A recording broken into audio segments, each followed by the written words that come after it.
Narivetta cinema കണ്ടിരുന്നു. ശരിക്കും ഒരു സിനിമയുടെ റിവ്യൂ പറയുന്നത് ആദ്യമായിട്ടാണ്. ഞാൻ റിയാസ്. ഇത് കണ്ടിരിക്കേണ്ട ഒരു സിനിമയാണ്.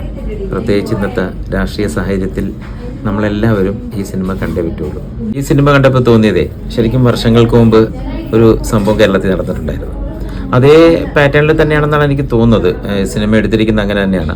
ഇതിൽ ഞാൻ ഏറ്റവും കൂടുതൽ അഭിനന്ദിക്കുന്നത് ഇതിൻ്റെ അഭിനന്ദിക്കുകയല്ല ചെയ്യുന്നത്, ശരിക്കും ധൈര്യമുള്ള ഒരു പ്രൊഡ്യൂസർ, ധൈര്യമുള്ളൊരു ഡയറക്ടർ, ധൈര്യമുള്ളൊരു സ്ക്രിപ്റ്റ് റൈറ്റർ, പിന്നെ അത് ചെയ്യാൻ കാണിച്ച ടോവിനോയുടെ ഒരു ധൈര്യം, ഇത്രയും പേരെ പ്രത്യേകം നമ്മൾ പ്രശംസിച്ചല്ലേ പറ്റുള്ളൂ. പിന്നെ ആ സിനിമയുടെ എടുത്ത് പറയുകയാണെങ്കിൽ ശരിക്കും വളരെ നന്നായിട്ട് അതിൻ്റെ ആർട്ടിസ്റ്റുകളെല്ലാം, അതായത് പുതുമുഖമായിട്ട് വന്നിട്ടുള്ള കുറച്ച് പേരൊക്കെ എൻ്റെ അടുത്ത് അഭിനയിച്ചിട്ടുണ്ട്. ശരിക്കും നമുക്കൊരു, അതായത് ആ ക്യാരക്ടറിൽ നിന്ന് വിട്ടവരെ കാണാൻ പോലും സാധിക്കില്ല. പിന്നെ നമ്മൾ ഇന്നത്തെ സാഹചര്യത്തിൽ എടുത്ത് നോക്കിയാൽ രാഷ്ട്രീയക്കാരും അതേപോലെ പോലീസ് ഉദ്യോഗസ്ഥരും ചേർന്ന് കളിക്കുന്ന ഒരുപാട് നാടകങ്ങൾ കേരളം കണ്ടിട്ടുള്ളതാണ്. ഈ നാടകങ്ങളുടെ ഏറ്റവും വലിയ ഒരു ഉദാഹരണമാണ് ഈ സിനിമ. നമ്മൾ ചില അതായത് സമരങ്ങളെയൊക്കെ അടിച്ചമർത്തുന്നത്, പ്രത്യേകിച്ച് നിങ്ങളൊന്ന് ആലോചിച്ചറിയാം, ആദിവാസി സമരങ്ങൾ പോലുള്ള പല സമരങ്ങളെയും അടിച്ചമർത്തിയത് ഡ്രാമ കൊണ്ടാണ്.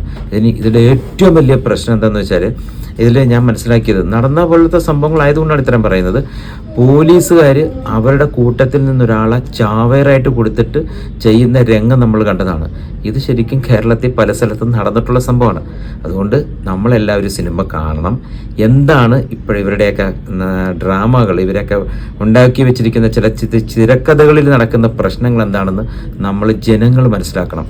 അതുകൊണ്ട് എല്ലാവരും പോയി നരിവേട്ടം ഒന്ന് കണ്ടു നോക്ക്.